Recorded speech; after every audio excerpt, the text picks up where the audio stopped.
Cool, cool. I'm gonna see. Do you mind if I share little clips from this to promote your Facebook? Sure, absolutely. Absolutely. Okay. All right. Well, I was just about to. You know what? It's cool. We'll get it later. All right. Let me let my mans know that I'm going live with you right now on Facebook. Okay. Uh, going live. Go.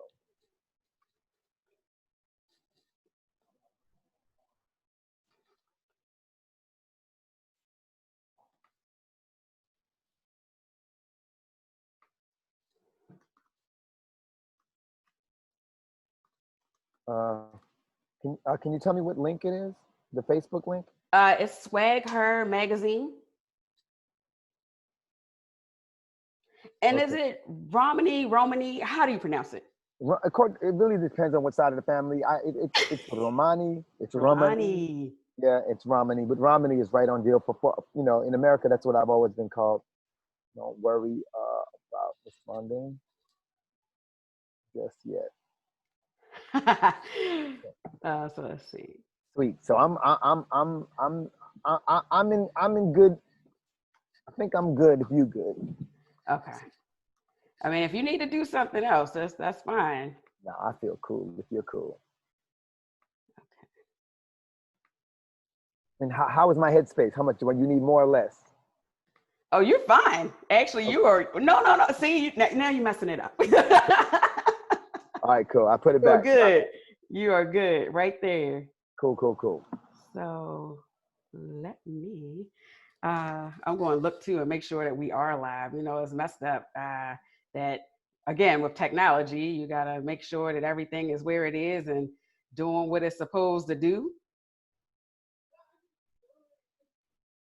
So, am I live? Let's see.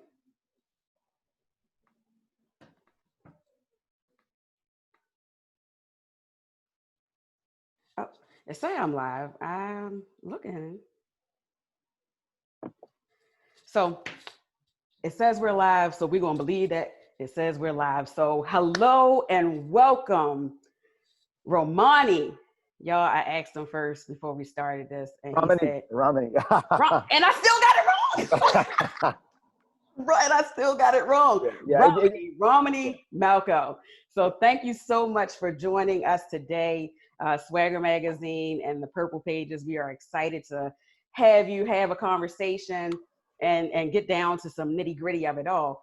But before I get into the new movie, Tijuana Jackson has been around for a little while. So I know you did the Prison Logic short and then you did the Funny or Die in 2011. So where did the name come from? So what's up with Tijuana Jackson? It was just honestly, I thought I really wanted to make sure that right out the gate people knew the dysfunction of the family. The mom wanted a boy, she named him Tijuana. Oh, Tijuana. And once he became of age, he changed his name to Tijuana. He changed the pronunciation to Tijuana.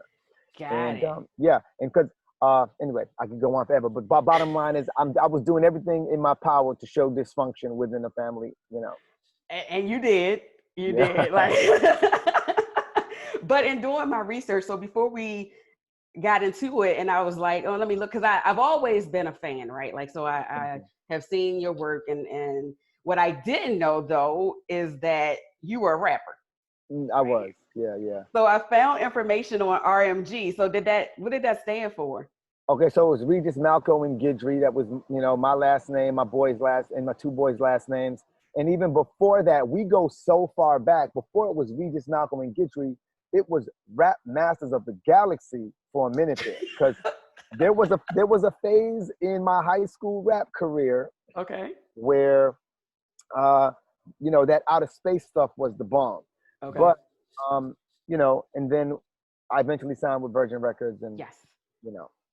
And that's what I was going to say. I saw that you signed with Virgin, and I also noticed that you were on some of the songs in Prison Over Purpose. Like I heard that on the soundtrack on the song. I was like, is that him rapping? Yo, for those of y'all who don't know what's going on right now, I have this movie out. It's called Tijuana Jackson: Purpose Over Prison, and it's about an ex-convict who gets out of prison and wants to be a motivational speaker. It stars me, Regina Hall, and Tammy Roman.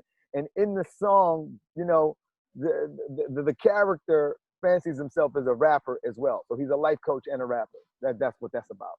And I apologize. I was going to get into it, but I was like, let me start backwards and then move up. But yes, and I'll get to it. My question though, you're from Brooklyn. You're from New York, correct? Yeah. Yes, yes. So the music though, with RMG had more of a West Coast feel to it. How was that doing West Coast music being from New York? Well, I was only the RMG in high school. Um, and back then we were kind of making music that was, I think it seemed more East Coast at the time, or Okay. maybe not. Oh, Yeah, but I think it's high school. It's like literally graduated from I was by summer of '87. I was in the Marine Corps, so okay. that's how far back we talking. So I really don't remember what that sounded like. So I was looking, so Victim of the Ghetto was the one that I was listening to Yeah, and I saw the video for. right. That rap group's called College Boys. That A was college. me basically signed to Virgin Records in '89, '90, '91. I had this hit record called Victim of the Ghetto, and it just coincidentally, I'm telling you, like my life is so serendipitous. Okay. That song came out at the same time as the LA riots. Oh, So you wow. got a song called Victim of the Ghetto Wow. that's playing in the backdrop of every single news clip in the United States of America. Wow. Everybody's like, what song is that? Our song blew up. Wow. Here we are now.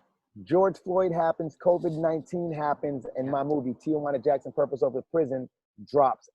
And I'm telling y'all, could not have planned any of this. My brother just looks at me and he goes, you just paid your dues, bro. You got a lot of good karma. You paid your dues. Yep. No, I agree. Yeah, that is, I mean, that's huge to have that as the backdrop. Like, and it is so funny because things happen in a way that you can never imagine it, right? Like sometimes you could do something 20 years ago and then something else kickstarts that into another motion that you hadn't planned, right? Like so so it's like that happens and you're like, oh, okay, Yep. wow. Yo, Okay. you just reminded me of something I've been saying since I was about 16 years old. And I've always said, hard work is never in vain. Mm, And it's true. Like you said, you do something 20 years ago and something you do today somehow the other brings that to life.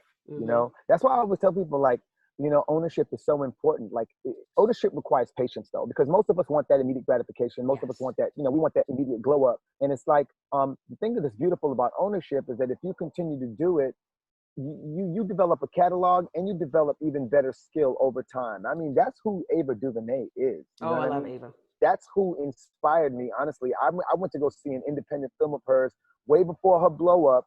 And the reason it was even in the theater was because she won a contest where AMC said we Was it will. the matchmaker?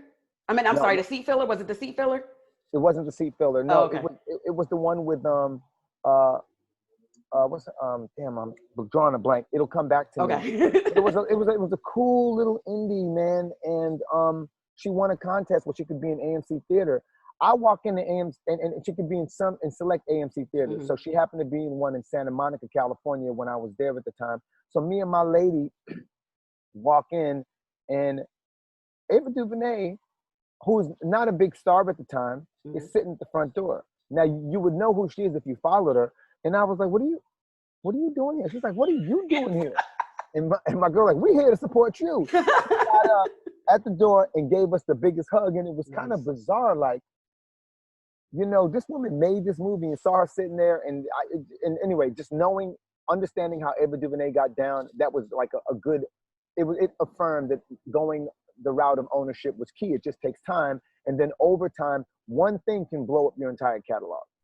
Absolutely. And I remember, so Ava and I, like she doesn't know me, but we follow one another because I am a publicist by trade, right? So I remember, and I was working with Ava when she was doing PR. So that's when I thought about the seat filler. So that's why I wasn't sure if that was the one that you were talking about, because that Okay. was initially when she and I connected, but it was PR client focused. So, but Okay. yeah, Ava's a wonderful person. Oh man, Ava is bomb. Yeah. So another thing that I found out in doing research was that you played MC Hammer. I don't know how I missed this, right? Yeah. And so no lie, when I saw that, I went and watched the movie because I had never seen it. I promise you, I had never seen it. And so I went, I know, right? Like, so this is, again, things you do 20 years ago, right? Right. because I had never, when I was looking, I was like, he played MC Hammer. And so then it was like, it was on TV. What? I was, how did I miss this? I don't. So I went and I found the whole movie is on YouTube. Mm-hmm. And so I literally sat and watched the whole movie the other day. And you did a phenomenal job. Like, I just wanted to say you did a great job. So was there, in playing MC Hammer, did you take anything away from that role, or what were you thinking about doing the MC Hammer movie? You know, I think there was a couple of things. One is we had MC Hammer on set, which was great. Oh, nice. So when we, as a dance crew, thought I broke my ankle the second day of that job, so I was dancing on a broken ankle. But when we thought that we had, Hammer approval, he would literally tell us, "Okay, don't be scared this time." that one didn't hit. It didn't stick. Like, that wasn't it. Right? For real. But probably the biggest lesson I learned from that particular gig is that when I had an agent and a new manager, and my agent was pitching me, because she asked me what would I play, and I really thought maybe I could get the role as Tupac in that movie, right? And so she was pitching that, and my and you know, according to where I was in my career, that's what I thought. But my new manager called me and was like, "Can you please tell your agent to stop calling them?" And I was like, "Why?" And he was like, "She's telling everybody you want to play the role of Tupac." And I was like, "I do." And he's like, They were like, "You're playing the lead. You're only playing the lead." Nice. And I was like, "Dude," I had to take ownership. I was like, "Dude, I told her that I want to play Tupac. I didn't think that I could even play the lead." He goes, "Why wouldn't you?" And so one of the things I got from that job was just how quickly I am to accept the status quo and go with where I've been placed rather than where I'm aspiring to be. Ooh, that's deep. And then hanging out with Hammer and his manager kind of reaffirmed that.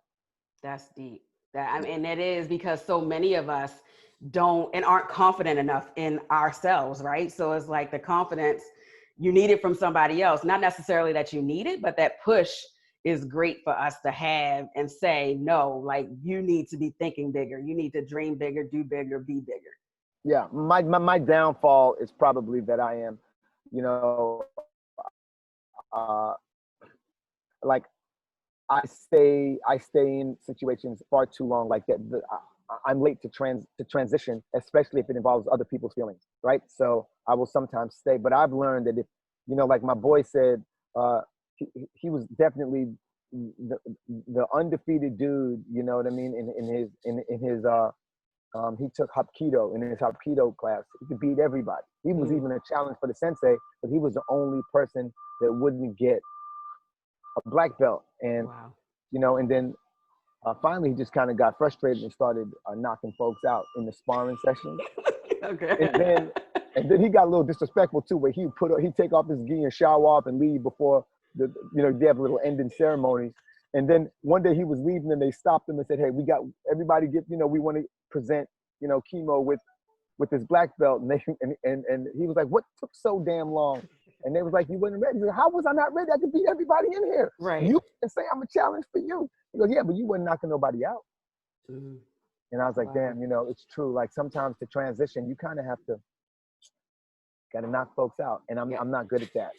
I was going to say, and that's a great way to put it. You got to knock folks out. You just got to. All right. So this is my last question, and then we getting into Tijuana Jackson. So in 2018, this happened.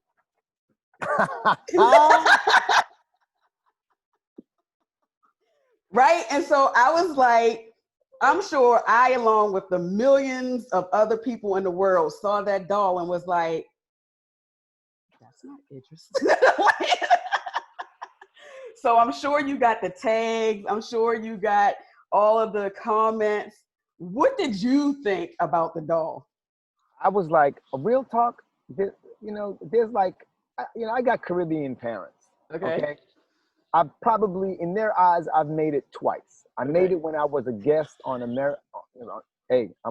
when I was not a guest dancing, but just sitting in the audience at Dancing with the Stars. Okay. My Trinidadian family, like, "Boy Junior, make it. Boy Junior, blow up." And when I became a meme because of that damn doll, I was officially successful in the eyes of my family. I was like, "Oh, I made it, So that's what I thought about that doll. I was like, this damn doll that made me more famous than I was famous. Mm-hmm. You know, Mm-hmm. and I definitely thought that it was off. You know, I really thought it kind of looked like me, like the way it dressed and the look. But then somebody showed me a picture of another actor who's older than me, whose name I ain't gonna say, and I'm like, Okay. damn, It yeah, was him. without a doubt. But Okay. I'll take it. I'll take it all day. Yeah, because I mean, I was just like, I said, no, no. But, and I don't know, are you in contact? Do you speak to Idris? Like, did you all ever have a conversation about it? I don't. But before I got all skinny, people used to say I look like his younger brother. Got it. Okay.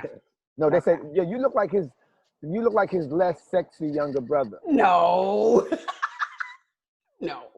I was like, Really? yeah, yeah, oh yeah. No.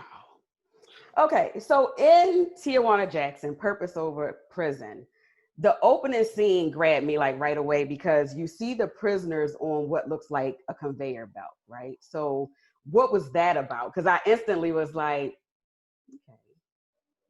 okay, Yeah. they're just moving around, like just dropping down and everything. So what was that? That was the title sequence that I had always envisioned for the movie. And what that is like, I wanted to basically, usually what I try to do in a title sequence is kind of sum up the movie. Right? So what I was showing you is that for the most part, it's a business and they have all of us, in compliance. They have inmates. There's a whole system. Free labor is important in this country. There's a huge profit of, you get like $160 something per inmate per day.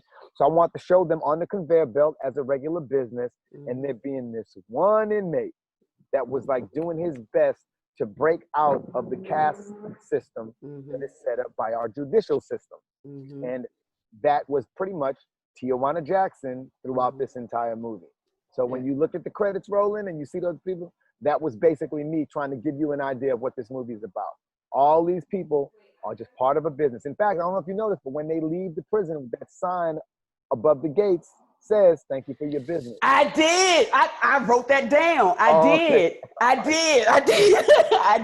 did see that. I did. And I was like, oh, thank you for your business. That's deep. Yeah, That's yeah. deep. So in the monologue, the young lady who was I can't remember her name. I'm sorry. One of the Shannon student Dang. filmmakers. Her name's Shannon Dang, but she plays Shannon Dang is the actress's name. So she was saying that college debt and a promising career have no correlation. Yeah. So why do you think that is? Obviously, you believe it. I could have said, "Do you believe that's true?" But obviously, so I do. No, I do. I do. I mean, like, I think that there's just this built-in misconception that somehow or the other, going off to college and completing those 4 years begets success or begets job security. And I think that, look, especially having Caribbean parents who came to America in pursuit of the American dream, not realizing, and you even heard Nicki Minaj say this, she thought when she was coming to America, the streets were going to be paved with gold or something, the way that America markets itself, right? Right. And so it's kind of the same thing. The way in which America markets its industries, whether it's the food industry, whether it's the education, it markets itself in a way to give people this false sense of security. And I think a lot of us have kind of bought into that aspect of the American dream, only to discover that there really is no guarantee just because of the fact that you achieve an education. And it's very difficult because so many people have bought into it and sold their families on it, hook, line, and sinker. And what the movie is trying to communicate there, why that point was made where it was made, and the journey that her character goes on throughout the journey. Her name's Rachel Cho in the movie. The journey that she goes on in the movie is having the realization that it's not just about getting an education for the sake of security. It's actually about getting an education in something that helps you fulfill a purpose in life, right? And now it's an education that you can apply for the rest of your life because of the fact that it's something that you actually hold dear to your heart. It's something that matters. And so, just to cap that off is to say, I think that the overall message in this situation is really like, we rush kids right out of high school into college. You see all the credit card companies giving them free t-shirts and getting them to sign up for credit cards. And just basically get them on that conveyor belt that we were talking about at the beginning of the movie as soon as possible. without these kids actually having any real life experience. The Right. problem with that is that life experience is what informs you of what your purpose might be in this world. And when you identify your purpose in this world, it's a hell of a lot better, in my opinion, to then go and seek an education in that so that Right. you can be effective in fulfilling your purpose. And that's another message in the movie, is the difference between attaining things and attaining fulfillment. Right. And it's so funny. This isn't a question that I had, but it was just so funny how you kind of hijacked the camera crew, right? Like, Yep. it Yeah, was man. just like, okay, so we're going to do this short film, but then they're with you throughout the duration, right? So, Yeah. what was, because I know obviously Tijuana was like, I'm going to be this motivational speaker and, like this rapper. And even in a point where you were like, oh, so you're just going to let them tell you what to do. Like, you're going to do this short film when you're going to miss out on a bigger picture. Like, Spoiler alert, I'm just letting y'all know right now, we going all in. And it's true. Like, yeah, and that's the whole point. It's like, it's what I told you I was guilty of. Mhm. Which is that, my manager was like, nah, dude, you ain't playing no supporting role, you playing the lead. Right. And until he said that, I didn't even know that was possible. Mhm. Right? And so she was in the same shoes as me, being like, yeah, but my assignment. And he's like, oh, okay, you want to do your assignment. You go ahead. Don't worry about you. Satisfy your professor. You go ahead and Right. satisfy. Right. Oh, yeah. And so then it is spoiler alert, but I know all of y'all gonna watch it. After this, y'all gonna watch it because we said y'all gonna go watch it. Don't do what somebody else tell y'all to do. We said go watch it. So Yep. And I'm gonna keep it 100. I'll be real. I don't tell everybody to go watch this movie. If you ain't in tune with your dark side, don't save your money. Real talk. Spend it on something else. If you ain't in tune, if you haven't figured out a way to make light of your dark side, you probably ain't gonna enjoy Tijuana Jackson making light of his dark side. nice. See, I'm saving you money, keeping it 100. Nice. So Tijuana also said that you have to choose justice or freedom. Yep. So how do we come to that's it? Like it's I mean, because those are way opposite ends, right? When you look at it, like, do I want justice or do I want to be free? Like, I want both, but like, why do I have to pick? Oh, you got to pick because look at what's going on right now. Look at the persecution of journalists. So let's talk for a second. So we understand that a higher command came in and said, hey, we need to go into this particular apartment, and we need to capture this, this drug dealer, so and so, who was already in police custody, busted into Breonna Taylor's house. They killed an innocent person. Right. There has been absolutely no consequences to be had for the murder of a human being. I understand that it was a mistake, and I know that this is trendy. I get it. It's trending everywhere now, but it's real. Right. How is it that there is absolutely no consequence for public officials accidentally murdering a human being? Right. There's no, even if it's just to say, okay, we have to rework our protocol, and the people involved in this and the state is going to take responsibility for the error. How is there nothing? There's none of that. Right. And so when you're in this country and journalists are being persecuted in the way they are for simply wanting to get to the truth, okay? Yep. And you can be sleeping in your own bed and be murdered. You can have people, strangers, not announce themselves as police, bust into your house and murder you. Right. Help me understand. How is it not clear that if you decide to pursue justice, it is basically a lifelong imprisonment of you having to go head up with law enforcement and a judicial system that was never skewed to your favor. Right. So you say, I'm going to pursue justice. The way in which it was written, the way in which it was supposedly intended for our founding fathers, and you're Black, where you were not included because it said citizens, and you were not, if you were African, of African descent, you were not considered a citizen. This is all legal shit now, right? Right. Explain to me, how do you attain justice and freedom? And I'll tell you how. I'll tell you why. I'll tell you why he put it that way. Mhm. He put it that way because justice, the pursuit of justice, is a lifelong pursuit for a Black person in the United States of America, right? So you basically will be devoting your life to seeking justice, and it might just be justice on one matter. Right. And then freedom. Let's talk about that. Let's talk about freedom. Being a brother who's lived in the Caribbean, being a brother who's lived in the Slovak Republic, I've lived all over Europe, being a brother living in Canada now. Hey, you know, I've lived on quite a few continents. I've spent ample time in Japan. Let me tell you something. I think it's, you know, it's kind of weird how, like, I've actually been to countries where people were excited to see my face, even though they didn't know who the hell I was. Mm. I've been to countries where I got the benefit of the doubt. That's never been the case in the United States of America. Right. Never been the case in the United States of America. In fact, I'm guilty until people recognize that I'm on TV. Wow. I've had people pull their children away from me because we were going in between cars, going in and out of a UPS store, get in their car, and one of their children identify me as the guy from Weeds, then come around in their car to ask me for an autograph. I keep that same energy. So I'm like, help me understand, how do you define both? And to even go one step further, the real point that TJ was trying to make there is that defining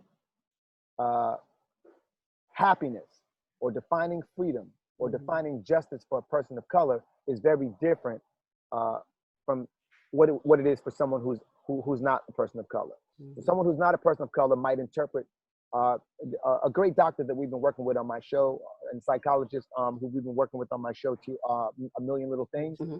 He helped us understand that, like, Black people interpret happiness different from others in America. And so that was the point that he was really making, is that defining happiness or freedom or justice for a Black person is very different in America from others. That's interesting. Can you expound on that a little bit? So what do you, in your opinion, what does happiness look like for us versus someone else? And I know that some of it is that people place greater emphasis on things and, you know, money, possessions, clothes, designer things of that nature is kind of what a lot of people look for happiness. But what is it in your opinion? Well, you know, look, I mean, I think everybody's different. I really do. But I definitely feel as though, you know, I feel like I might say for part of my happiness is to simply be regarded as equal by every human being. Mm-hmm. I don't think there's a lot of white people including that in their list of things that would make them happy. Right. I think that's just something that some people get to take for granted. Right. And that's just a really basic example of defining happiness. Right. And, you know, as a person of color versus someone who is other. Yeah. So I'm sorry, are we supposed to be having fun here? No, we're good. No, I took a side because I wrote it down, but I look, you see, I'm like looking down because the schlong in the shower scene. Yeah. Yeah. I was like, okay, what? Yeah. Yeah, that was a shower scene for real. Yeah, you know, I'd never done a full frontal scene before, and I see everybody doing them. You know, I see them doing them in these Judd Apatow movies. I see them over here. I was like, you know what? When a brother gonna do a full frontal scene, and can America handle it? So I just went ahead and represented for all brothers on that particular day. I decided we're gonna, you know. The funniest thing about it is that I had to keep suds on my body while the shower was going. I was like, what? And they had like 6 women. I'm standing there butt naked, and there's 6 women sudsing me up. And they had to suds everything. I was like, oh, I get that. Oh, hold up. I was like, I see it looking like, okay. Yo. So listen, y'all gonna have to, we can't go into great detail about it, but you won't miss it. You can't miss it. Yeah. At all. Which takes me to my next question is that Tijuana kept mentioning what you see is what you saw. So should we be expecting that in a real book? Like, you know, is that gonna manifest itself? Yeah, it's actually a one-man show that he wrote called. It's a one-man show. It's called What You Mhm. See Is What You Saw, and basically it's like a straight-up seminar. And I'm glad that you noticed that Mhm. because that's a great detail that no one's really brought up. But yeah, he's been working. His dream is to be a motivational speaker, so he put together this whole one-man show. By the way, I like your shirt. I Oh, think it's a thank you. photo of. You got to get you to rock one of these coming. Um, but yeah, man. So he put together this whole seminar called "What You See Is What You Saw," and it basically walks you through the importance of self-image. And a lot of the philosophies from it are influenced by something called the New Psycho-Cybernetics, written by Dr. Maxwell Maltz, and it basically explains that who you are, everything from the way you communicate, the way you process stress, the way you eat, the way you live, the way you exercise, the money that you make, your income, the relationship that you're in is all a reflection of your deeper self-image, of who you are deep down inside. It's a reflection of you. And it's a reflection of how you truthfully see yourself. Not the convenient, what I mean? I'm a king in this bitch. No, Right. not your mantras. Right. You're talking about them, not your loud mantras, your silent mantras that you Mhm. hear when you're alone, when you see yourself in the mirror, when you're laying in bed, that little moment of silence when you're not distracted by your phone. That voice, that's your self image. And most of us, 99.9% of us, are an immaculate conception of that voice and Mm. of that image. And so, what what you see is what you saw show is about. It's about learning how to rework that self image. So that and to that point, that's why I was saying, because it seems like it could blow up. So that's why I was wondering if you would pull it out of the movie and actually create the book, create the seminar, from a real life perspective. Yo, it's an independent film, and like when you don't have the big $50 million advertising Hmm. budget behind you, you have to figure out ways to monetize your project, and that's why we're wearing the Tijuana Jackson shirts in the freaking movie. Hmm. That's why we mentioned the What You See Is What You Saw book and seminar in the movie, because we are monetizing this movie not just by movie sales. You can't just rely on that. Hmm. We got products, we got the friggin' I'm gonna go ahead and rock the mask for y'all now. We got the, Okay. Okay. you know, yo, we ain't playing. You know what I'm saying? I feel like when Pac said I peeped the weakness in the rap game and sowed it. I ain't saying that I sowed it yet, but I definitely peeped the weakness, and I'm working on sowing it. Let me tell you. So, you know, Nice. people gotta adjust to the fact that like we're in a new era. I didn't know that COVID-19 was gonna happen, but I obviously feel quite prepared because I felt like, you know, in the world of business and like actually making money, Hmm. adaptability is probably one of the things that has saved me the most, you Hmm. know? Um, and where it applies here is with COVID 19 and everything else, when I negotiated my deal, there was no COVID 19. Hmm. But I had known that this was going to be a pocket film. I knew this was going to be a pocket film. And what I Hmm. meant by pocket film was I meant that I knew that folks wasn't going to be comfortable laughing to some of the jokes in this movie Hmm. sitting in no theater with a bunch of people looking at them. How you gonna laugh at that? That's disgusting, Right. Yeah. Yeah. right? Yeah. So I always said this is something that people gonna have to watch in private by on their phones, Hmm. right? And then COVID-19, George Floyd and COVID-19 hit and really changed the game, right? Completely. And it kind of set the stage for my pocket film, Hmm. and we've been running with it ever since, 100%. So again, adaptability, and I also knew that because it was an independent film, that I couldn't rely solely on movie sales to generate an income. Hmm. So we have TijuanaJackson.com where you can not only get the movie, but you can also get, you can also get the shirts. I mean, you can get the mask. You can you can win stuff. You can join our street team. It's part of the game. It's the future. And Hmm. of course, I'm advertising what's next in the movie. That's the future. That's how Yeah. every last one of y'all, whatever you're doing right now, just know that COVID-19 has changed the landscape of business, whether we want to accept it or not. And it ain't that different. Hmm. Most countries already get down like this and have been for Yep. decades, maybe Yep. even a century. Yep. It's just our turn. Yep. Yeah, And to most people, right, Mhm. got 4 or 5 side hustles, and that's a way of life. Yep. Anyway, go ahead. I'm sorry. Yeah. No, I was going to say to your point, because you mentioned street teams, right? And for those of us who are of a certain age, we haven't heard the term street team since like the 90s, right? Like, in the 90s, everybody had a street team. That's how right. That's how you sold everything. It's like, you got you a street team.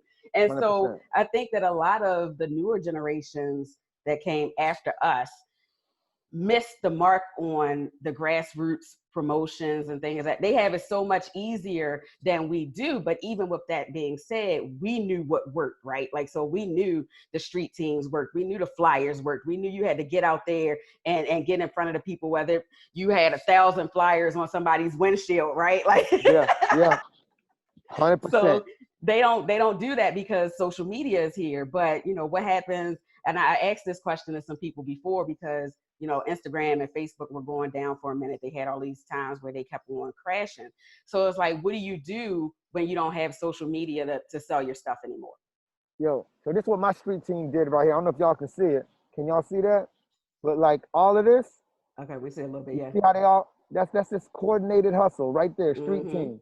All this right here, this hashtag went from 0 to 1,000 plus posts, because my street team, if you want to get on my street team, just text me at 954-228-8380 and I'll send you all the marketing material. We have these coordinated blitz that we do where we're like, yo, so today we all posting this with this hashtag. Today we all posting the trailer. It kills, yo. I'm sorry, but go ahead, your question, which is about the street team, my bad. No, you're right. No, but that's what I'm saying. So that's a good opportunity for people who are watching to understand what works. Like, you have to your point, not only do you have to have a variety of hustles, you have to have a variety of plans. Like, you got to work your plan. You have to know how to, if you have 10 plans, you have to have 10 opportunities to promote that plan, 10 ways. And a lot of people don't understand that and wonder why. I'm not sure, and this is a little off topic, but I'm not sure if you saw about a year or so ago, right? There was a young lady who was an influencer, and she had millions of followers, and started a clothing line and got not one like, not one sale. No, I think she made $36. I know her. She made $36 in sales. I know she is. I know about it. Yeah. Okay. Yeah. So $36. Yo, can I tag in on you, or you wanna? Cause please take it.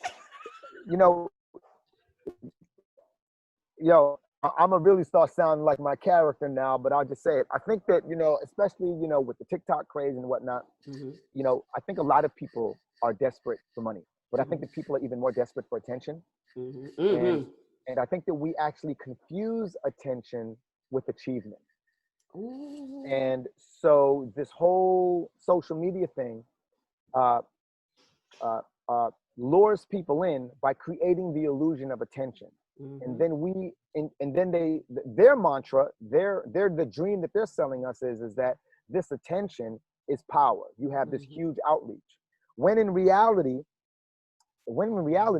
your outreach is being marginalized. So if you have 100,000 followers on your Facebook page, Facebook really only allows you to reach 1.6% of that 100,000 people, which means 1,600 people get to see your stuff.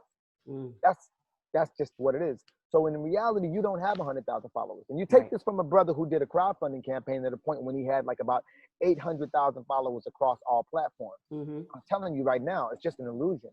And so when you look at the time and energy and money that's being spent to uphold this online presence, what you begin to realize is that you're actually not getting a very good return on your investment. The return that you're getting is an illusion of attention. And that attention is being presented to you as though it's really power. But how much of that attention can you actually monetize? How much of that attention actually translates into soldiers making a strong effort to go online and post thousands of posts of the exact same thing all at the same time, so that we are raising awareness around a project that you feel passionate about? How many, in other words, how many of those people can you actually move into action? And so what I'm going to pitch to you really quick is nothing that I have for sale. It's just a different concept, which is that organic growth is the most authentic growth. And what you should always do is seek, in my opinion, whether it's to get people on a mailing list, which I'm not a big fan of, or whether it's to get people to, give you your text messaging, or whether it's a website where you have people join your blog, whatever the case is that you make sure that you prioritize your platform first. So you get them to give you the email addresses. And upon that exchange, you then tell them, oh, and you can follow me on these platforms. And the reason is because it's the people that are willing to go through that barrier of entry that are actually going to go the extra mile on your behalf. Otherwise, I'm no offense to nobody on here, but you're just wasting your time with a bunch of spectators. A lot of people on social media are just spectators and really don't have a vested interest in you. So why would you spend as much time and energy to get their attention? And then my last thing about that is that now once you have that following, it's actually having a plan or a method of communication so that you keep them engaged, and not only keep them engaged, but also help them feel as though they are part of a movement. You don't just get them and then leave them hanging. Make them feel like they are part of something. And and sit down, take your time, write out those talking points. What are those key things that you're going to say over and over and over and over again to ensure that those people feel like they are genuinely partaking in something they can feel good about? Man, you are speaking a word. Y'all are getting a word. I hope y'all taking notes and writing stuff down, because this is where I tell people all of the time, like, you have to be engaged, right? Like, people want to feel a part. So that's why even with my clients and whoever else that I'm having a conversation with, you have to speak to your people, right? Like, you can't just make a post, or that's why video works better than static images, and why you get more feedback on video than you do if it's just a picture, because people want to be engaged. We have an innate sense of wanting to be involved, right? By human nature, whether it's just being nosy, whether it's being interested, we want to be involved. And so many people, the people who do have lots of followers and everything, they don't engage with their followers. So by the time they start needing something, right, from their followers, the followers are like, whatever, I'm not doing that. Yeah, well, and there are a lot of people like my man Kevin, who has probably the most followers, 90-something thousand followers. Dude posted our trailer and pretty much changed everybody's life. He's been fighting to promote my movie, and it's not like it's not that I won't let him. You know what I'm saying? It's like he's just so busy. It's been difficult for us to coordinate. But this dude has been going in on trying to promote the movie, and he's got 96,000 followers, and he's extremely engaged. I think it's since he's had his accident, he's kind of slowed down a bit, but he's definitely invested in that. But the point is that don't forget, y'all, that the reason that Kevin Hart even grew this social media following, and I'm gonna say it again, because it started by when he was doing his shows, and he'll tell you this, it's in interviews. Talk to him, ask him, send him a text. Send him a post. He started by collecting email addresses. So he was in command of his following. So that he could say, yo, when I'm in Detroit, he could send out that email blast, I'm gonna be here. That's how it started. Yep. And I would recommend that to anyone. The problem with email is that, the open rate on, oh shoot, I actually do have something to promote. Okay. Oh shoot. The problem with email open rates is that they really are poor. A really high email open rate, a high one, could be 15, 20%. Right. The actual click-through rate, a high click-through rate, could be 5 to 6%. Correct. Like, maybe you get 27% of the people to open your email. That's extremely well. But you usually average anywhere between 1 to 5, 6% of the people who actually click through to whatever it is that you're sending them. And so what I've found is that I like text messaging better, but the problem with text messaging is once 500 people join your address book, it changes your number. Oh. And then a new 500, then it changes your number again. So you're constantly dealing with, who is this? It kind of robs you of the intimacy that you would have with your audience. So is that, I'm sorry, but is that like the text programs or like your actual No, the text apps, Okay. You don't want to do it. you don't want to do it on your phones. Right. And the reason is because, at least for me, if you've got this kind of volume, because it's Mm-hmm. expensive, right? So I'm sending out to thousands of people on my street team at a time. So I use an app called Superphone. But what I'm actually talking about now is I'm in the process. I have an app called, I created it for myself, and people started out. I'm actually getting cussed out right now because I've spoken about it and it's not available to folks, but it's called Pet Pager. And what Pet Pager is, it's an app where you get people to follow you on the Pet Pager. There's no algorithms, there's no data mining, nothing. Mm-hmm. And what happens is, like, if you were to follow me on Pet Pager, I would be able to notify you whenever I posted something to Facebook, and the Pet Pager would allow you to click right from that link straight through to what I posted. Mm-hmm. No more scrolling through the noise and the negativity and the racist and all of that. It takes you right to what you need to see. You just swipe back, it takes you right back into the Pet Pager app, and whoever else has sent you a message, whatever other influencer has sent you a message, you then get to see their messages as well. And so I think it's probably the future, especially with everything going on and with COVID-19 and everything. You see all the censorship, how conveniently they censor other people's, or medical professionals are giving their opinion of what they're experiencing in regards to COVID-19. That gets deleted and censored pretty much immediately. Yet it seems to be getting easier and easier for these child trafficking organizations to thrive on these same platforms. So I don't know. I don't even know what to say about that. Not to mention the data mining that's been going on, stealing of all your data. Basically, they monitor your behavior and then market to you across all of the platforms. So I would just say that I think that the PEP is the future. I really had just planned it for me, didn't see that it was going to be as valuable, but because of everything that's going on, it seems like it's going to be the ideal situation for most people, is to just have a nice, clean platform where you have all your followers follow you, and then you send them to whatever platform you want them to see your stuff on, according to what platform they follow you on. Look for that. If you're interested, go to petrequest.com and just request an invite. I'll get you hooked up. It's coming. I think, and I just want to say, it's so cool to hear a celebrity, and I'm trying to be politically correct, but like to have the technical side of it as well, because not everybody can speak like techies and in its basic form, like minimum, just like algorithms, analytics, like data mining, those types of things. Like, I just think that is not priority for everybody. It's not front of mind. So you just don't pay attention to it or dig into it the way that everybody else does. So I think it's really cool that you learn that side, and you speak to that side as well. No, thank you. I think it's just, if I would, just being an actor ain't enough for me. I can't just be an actor. I wouldn't be happy. I wouldn't feel fulfilled at all. So I think that, like, I had an acting coach named Leslie Kahn back in the day, and Leslie was like, you realize that in order for you to be happy, you're gonna have to write, direct, star in your own movie, do music in your own movie. You get that, right? And I was like, nah, yeah, it's true. It's like, I have to stimulate myself. And so, like, a lot of my clique is from the tech side. I think that I get a lot of stimulation out of that. I'm very intrigued by it.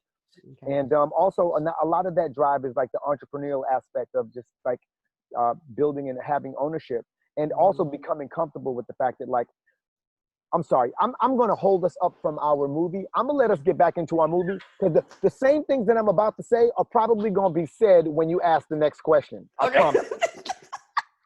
Sorry.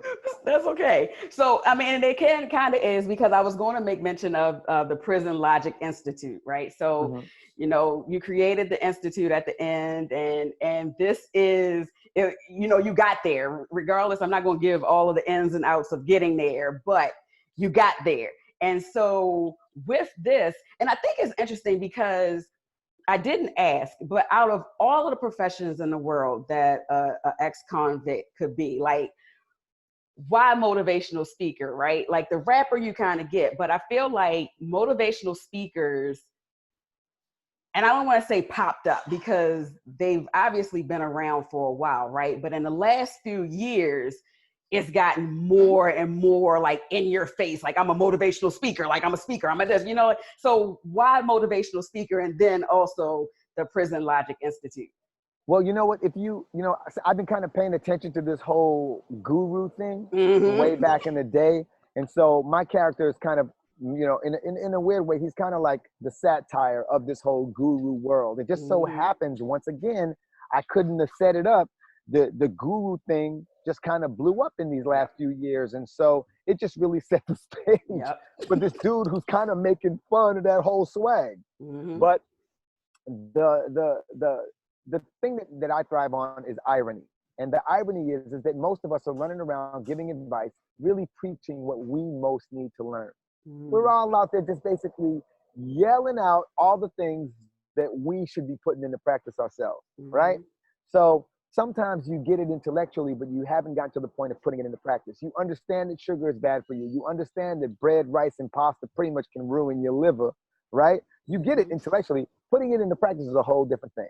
Yep. And it's kind of the same thing. You know, you know that you have dysfunction. You know that there are some of you have behaviors that exhibit like immaturity and poor communication skills, lack of emotional fluency, but you don't know how to put it, you haven't yet gotten the discipline to put it in practice. And discipline is the bridge.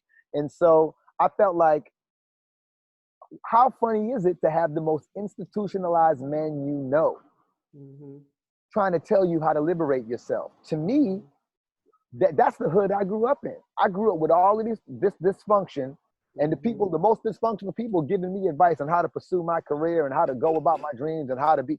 That's for me, that's the type of comedy that I live in. I love that, you know? And so that's why I thought that the life coach was appropriate. The other reason I thought that the life coach was appropriate is because a lot of people aren't really aware, and I really break it down in the film, but employment is extremely difficult. You can get a more prestigious job in the joint than you can get out of the joint as a felon.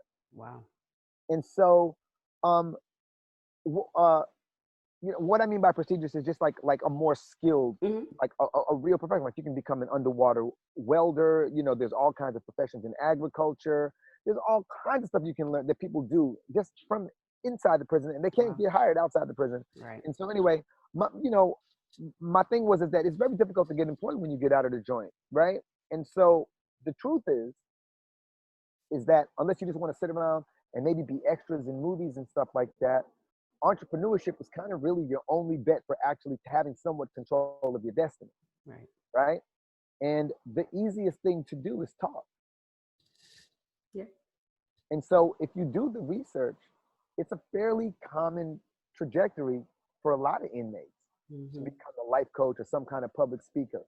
In fact, one of the issues I've had, thank God, I've got data dating back to 1999, is how many inmates have been like, yo, you or felons and stuff who've been like, yo, you stole my story. I think this dude stole my story. Oh, and wow. when they go online and say, oh shit, this dude got shit on MySpace, they're like, all right, you right though, you got it right, fam. You know, they just got to give it up because I have data dating back to prove that this character's been around forever. And I'm looking here to see if you can see me, but I think you can. Yeah, I can see you. Okay, cool. All right, cool. Because I got to get closer to my thing because my battery looks like it's getting a little low. Oh, okay. But I can hear you fine. I'm just gonna do the rest of this interview, if you don't mind. Just sitting off to the side. You won't see me. I'm kidding. There we go. Before you finish though, I want you to know that I hung on to your word. I was like, don't forget. But lack of emotional fluidity is such a word. Emotional fluency. It's such a word. Like I needed to repeat that so you can repeat it because I needed people to understand it. Like that is such a word. Well, emotional fluency is just basically your ability to interpret and identify your emotions. And like, you know, a lot of us just as human beings, we kind of operate in secondary emotions. We don't like the feeling of vulnerability. So rather than acknowledging that we're hurt, what we'll actually do or say is that we're angry. And we will act out in anger. And in fact, anger will become our default emotion. Wow. Or, you know, someone hurts us, and rather than communicate that they've hurt us and how it's made us feel, we'll try to hurt them back. Right. You know, all of these are a byproduct of lacking emotional fluency. And the only reason you even hear me talking like this, to keep it 100 with you, is because on my YouTube channel, not Tijuana Jackson's YouTube channel, but on my YouTube channel, this is what I research and talk about pretty much every week, is about, you know, how can we evolve, you know, as a community and as a people through just having a better awareness of ourselves, being more in tune with our emotions, figuring out understanding how negative emotions and cortisol actually tears our body down, understanding. And that's a big theme of this movie. Like, a lot of people don't really peep it, but the big theme of this movie is how much we have to internalize as Black men in the United States of America. And I'm trying to depict that in a way that you're laughing, but actually seeing it firsthand, you know? And like I said, you know, if you ain't in touch with your dark side, if you ain't came to terms with your dark side, don't do this movie. Don't, please leave the shit alone. It ain't for you. And that's a great point, because I brought that up. I posted that question online when it came to the entanglement situation, right? Oh, yeah. I was like, because I felt it was unfortunate for men, right? Because so many men wanted him to shut up about it, right? Like, so it was a divide, because so many people were like, he was supposed to suck it up and move on. But then you want men to be able to express themselves emotionally. So is he supposed to be able to express themselves, or is he supposed to suck it up and move on? Like, how do men process? Like, why is it that just because he's a guy, is it supposed to be like, oh, you know, that situation happened, is not happening anymore, so you just need to be quiet about it and live in whatever emotion it is that you're living in? Mm-hmm. Well, I got a couple of things I could say about it, but am I the only person who thinks that Jada didn't do nothing wrong? Am I the only one that's on that page? Sir. Man, Sir. Yeah. Sir. Yeah. Mm-hmm. What? She was wrong. and listen, and I'm not even saying wrong for maybe whatever reason anybody else is saying. I'm saying, like, you outwardly said that this started as a helpmate kind of situation, right? Like, I'm helping you to get beyond physical and emotional things that you're going through. So I'm helping you. And in that, I'm also helping myself, because my situation is falling apart over here. So I'm going to use you to help me. And then when I don't need help anymore, I'm going to discard you. Mm-hmm. But stop it. Stop. Stop. That's not what people do every day. So is it right that they do it every day? Well, it's human, and that's the problem. To me, the problem is that we are sitting here trying to decide what's right and wrong. Okay. That's the hear me out. This is what TJ is trying to explain in the movie. Okay. We, through our media, through the TV shows and the movies that we've been fed, even in some of the, like the textbooks, there's a good guy and a bad guy. It's supposed to be a certain way. We're supposed to get down a certain way. This is how a good life and this is a bad life. Wait up, hold up, time out. Maybe it's just life. Maybe it's just life. And so what I mean by that is that maybe if we spent less time worrying about the right and the wrong, right? And spent more time just trying to understand how the emotions are being processed, understanding the overall journey, understand where people are coming from, right? We wouldn't have to preoccupy ourselves with the judgment of what's right or wrong. Because what we're really saying when we say it's right or wrong, what we're saying is, this is how it sets with me, another secondary approach to addressing our emotion, right? There's a lot of people who are actually saying in reality how afraid they are. What they're really saying is how afraid they are of something happening like that to them, or how hurt they still are because of something like that happened to them, or how threatened they feel by that because they grew up in a household where infidelity destroyed their household. They're not saying those things though. They're just going, that's right or that's wrong, that's bad or that's good. This is all secondary shit. If we got to the point of being mature enough to be able to acknowledge that we are highly offended by all this shit going on with people that we ain't never met in our lives, what we can really acknowledge is that it's called, you ready? It's called a trigger. You've been triggered, right? Yeah. And by being triggered, right, you have an opportunity to address the source of the trigger. Or you can continue to fuck with the Band-Aids and just blame people and categorize and and compartmentalize everything. It's on you. It's your growth. Everybody gets down differently. So I'll leave it at that. Well, no, because I definitely agree with triggers. I wrote a whole book on I'm certified in conflict resolution and conflict management. So I know triggers, right? So I get that side of it. However, you know, right and wrong is different. Like it differs according to who you're speaking to, right? Like, so, you know, my idea of right does not necessarily need to be yours. Mm-hmm. What I say though, in that situation, for me, my opinion, y'all, me, even for as staged as it may have appeared in that conversation, mm-hmm.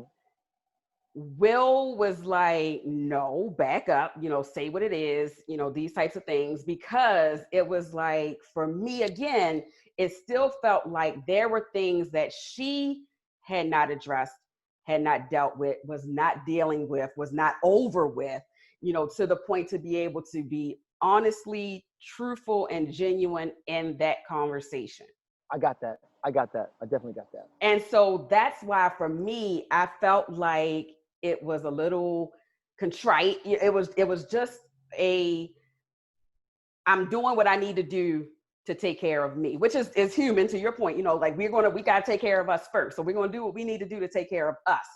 And in that, if we pull somebody along with us and they're hurt in the process, we haven't gotten to the point where we can be like, oh, well, you know, I hurt you, my bad, I'm sorry, you know, and really apologize and mean it, to say, I really did that. I own, like you mentioned earlier, I own this, mm-hmm. to know what my part was in it. So that's me. Like, that's me saying the wrong of it is the ownership of it. Well, that's the problem though. My only problem with that is that it's a journey. And right. You just happen, not you, we just happen to come in on the point of the journey that they wanted us to know. I felt like they felt like they felt like all the media was just right. The media was just slamming, and they felt like they had to do something. Yep. And also from a business perspective, the timing, it was a really good time to really rack up views and have America's attention. Yep. But and they broke records, they set records. But you know, at the same time, there's still a whole thing to play out. And so I feel like, I just honest to God don't feel like really it's my place to necessarily. And you know what? Again, I'm all about, look, I've come to terms with my own dark side. You know what I mean? I found ways to make light about my own dark side. I put my dark side in a movie called Tijuana Jackson Purpose Over Prison. You go see it right now. And everything you see right there in a nutshell is me. Those are the journeys that I go through in my life. Right. And so, and I'm just saying, like, you know, it's just, again, it's just very difficult to gauge things based off of what media does, because media is very strategic in that it's actually working to service the bottom line, not necessarily the betterment of humanity. Right. And so, and then the other thing I was going to say is, like, look, man, he's a young man. And a lot of times young boys kiss and tell, you know what I'm saying? And also, some women, you get with some women and they just put them batteries in your back. They make you feel like you King Kong. You know what I'm saying? They make you feel like you King Kong. And like, it just is what it is. Oh, shoot. I think I might be missing my next appointment. God. Oh, I was getting ready to say, yeah, we're over. So this is my last question. If you could just give us this really quickly, because I think it's a good one and I don't want to miss it. So my last question, if we had to build a Romani, right? Romani. Romani. Listen. Yo. So if we had to build Romani based on Howard from A Million Percentages, right? Howard from A Million Little Things, Tijuana Jackson, Zeke wait. Howard from A Million Little Things. Howard. Rome Howard. I'm sorry. Rome Howard from A Million Little Things. Okay. Cool. Rome from A Million Little Things, Tijuana Jackson, Zeke the Freak, and Jay from the 40-Year-Old Virgin. Build them. I'm not even kidding you. I'm not kidding you. At a certain phase in my life, I was 100% Jay from 40-Year-Old Virgin. Really? Yo, where do you think I was improvising that from? That was just all that improv. That was just a period in life. Really? I had moved on at that point. I was able to look back at that dark side and make light of it, and that's how the character came about. But and then at another point in my life, I would say that I was Zeke the Freak. Yeah, I think Zeke the Freak was just the more mature extension of that. I'm not even kidding. I might have actually still been in that one. I might have still been Zeke the Freak when I was playing Zeke the Freak in the first one. I'm keeping it 100. And then Tijuana Jackson. Now, real talk, I feel like a lot of me is still Tijuana Jackson, but Rome Howard is actually teaching Tijuana Jackson. So I'm going to go right now and say 10% Javen 40 Virgin, 10% Zeke the Freak. I'm going to say 40% Tijuana Jackson, 40%, actually 50% Tijuana Jackson, and I'm going to say 30% Rome Howard, because I feel like Rome Howard is kind of educating the Tijuana Jackson in me to be more sensitive and to understand that there's a, that there is a different world in each individual's mind, and it can take a lifetime to explore those worlds. So like when you choose to love someone or you choose to be someone's friend, you have to be willing to take those journeys. And so, yeah, I'm learning That's that really cool. from Rome. Yeah. That's really cool. Okay, so we kept you longer. I appreciate your time. No Tell everybody anything you want to know, how to reach you, even your YouTube page, all of that. Yo, like I said, man, if you want to just keep in touch at all, just request an invite to petrequest.com. It'll ask you a few little questions because we don't just let anybody in. And that's how you can get in LinkedIn. And if you want to see my movie, Tijuana Jackson, Purpose Over Prison, it's on Amazon, it's on Vudu, it's on iTunes, it's on Google Play, it's on Fandango now, it's on your cable. Like literally, it's on demand. You can find it anywhere. And God willing, you're the right person for it. It's very dark comedy. It's fairly dramatic, and Regina Hall is 100% a beast in it, and Tammy Roman is uncomfortably real in it. I hope you check it out. Tijuana Jackson, Purpose Over Prison. And if you want to help me promote this little movie, hit my street team, 954-228-8380. If you hit me, I'll just text you where I put my phone. I'll just text you all the information, 954-228-8380. Oh, somebody just hit me. Yep, see, 954-228-8380. Somebody from 404, from the Atlanta. Atlanta, yes. Atlanta. What's up, fam? Sorry, I'm right here. Yeah. You know what? Hey, now let me just want to say thank you. Appreciate you, fam. Appreciate you, fam. All right. So now, again, see, I got a street team. People I can communicate with directly, and 100% of them, not 1.6%, 100%, right? That's why I'm saying, like, don't let these social media platforms fool you and suck up all your energy and time, and then marginalize how many of the people you've earned you can actually reach. Don't do that. Sorry. Hey. Thank you so much. This has been an awesome conversation. Make sure you send me my shirt and my mask and everything else. Adrian, it's a wrap. It's all coming. We love you. Thank you so much. I'm gonna send you a code so that you can go get it all. Thank you so much. Thank you again. This has been great. I want you to have a great rest of your day. Thank you. I'll do my best. Have a blessed one. You do the same. Bye. Bye-bye.